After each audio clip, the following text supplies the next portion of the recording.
My mother was a God-fearing woman.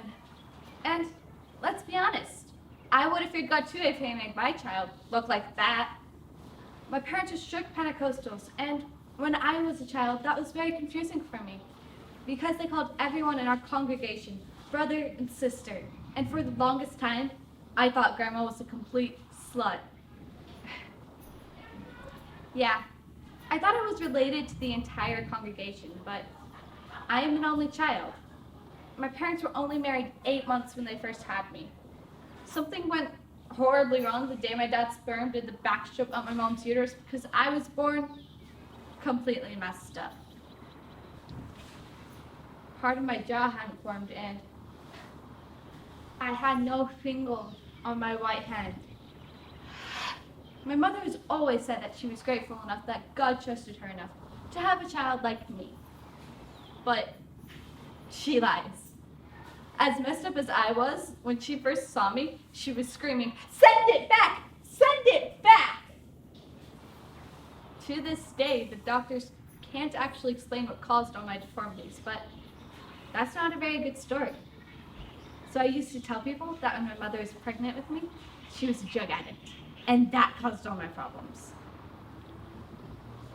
Every day, all over the world, people are fighting battles. From waking up in the morning to cancer, all of these battles are being fought bravely. In this piece, we watch as a young girl struggles with her own battles and learns how to open up and talk in The Gift of Tongues by Tyler Friedman. I didn't talk until I was 7 years old, which was perfectly all right with my mother because, well, she loved to talk and hated competition. Our pastor, Brother Jackson, used to say she had the gift of tongues. A gift. I thought it was more of a curse. As if I didn't have enough deformities, I could have sworn she was trying to talk my ear off. I didn't talk.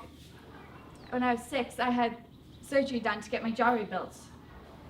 It took 8 hours, but it worked. And the doctor said that with intense speech therapy, I could be able to speak within a year. I said my first word at a tent revival. Brother Jackson was convinced I was possessed of the devil, so he put some oil on my head. And then he proceeded to whack me on top of the head with his Bible. I remember there were people screaming and shaking and dancing all around me. And he thought I was the one that was possessed. Finally, just when I thought he was going to let me go, he started whacking me on top of the head again. So I just...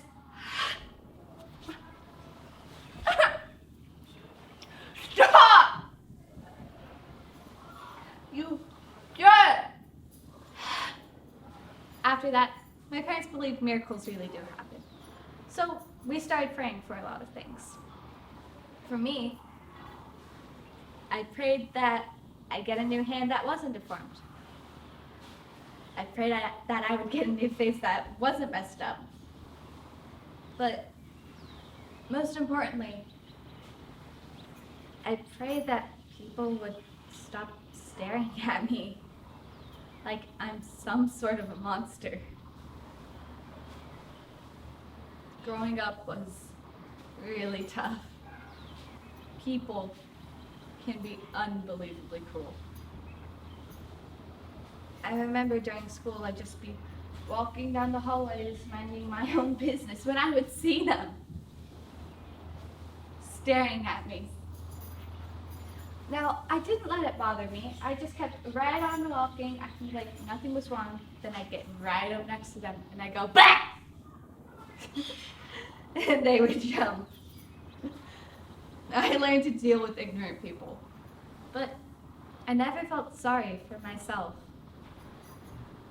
I always felt sorry for my parents. Not because they had to deal with people staring at us. Not because they had to deal with me cussing all the time in church. But because they couldn't have the one thing that they've always wanted to have.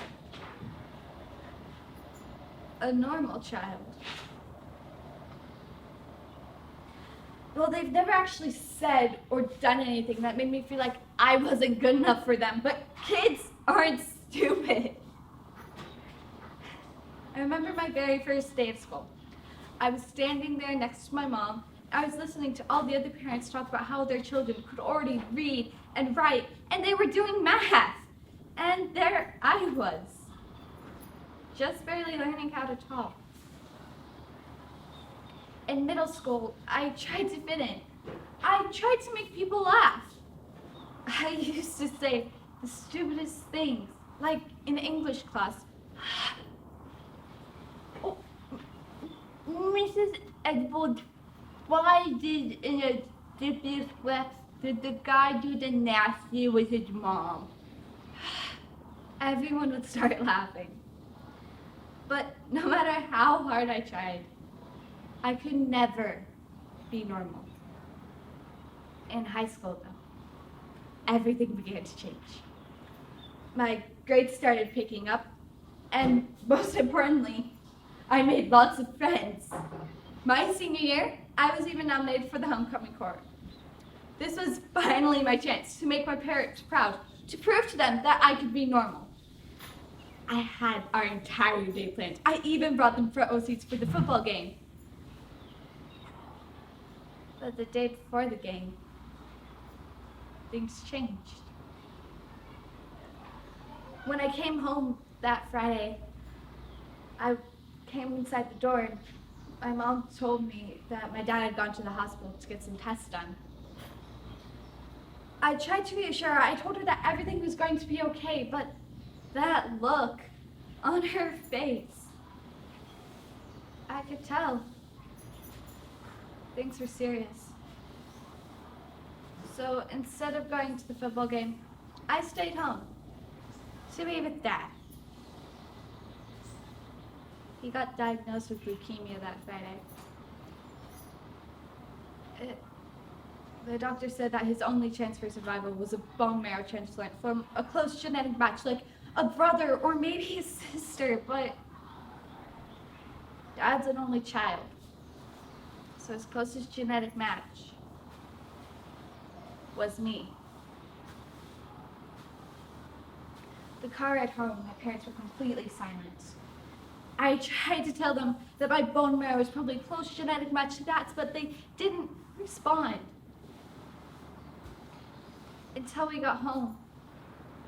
And Dad said, "Look, sweetie, I know you're just trying to help, but the doctor's talking about biological children. And you were adopted." In that one moment, everything in my life started to make sense. I mean, I felt completely helpless because I couldn't save my own father. But at the same time, I felt so much relief because I spent my entire life feeling sorry for them because they had to have me. But they didn't have to have me. They chose me.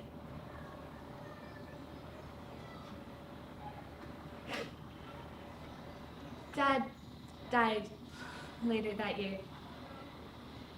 It was really hard to say goodbye. But I will always be grateful for the chance that I got to say thank you.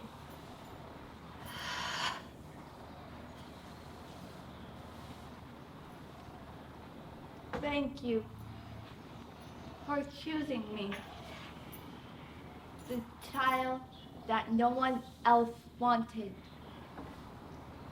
And thank you for giving me the gift of tongue.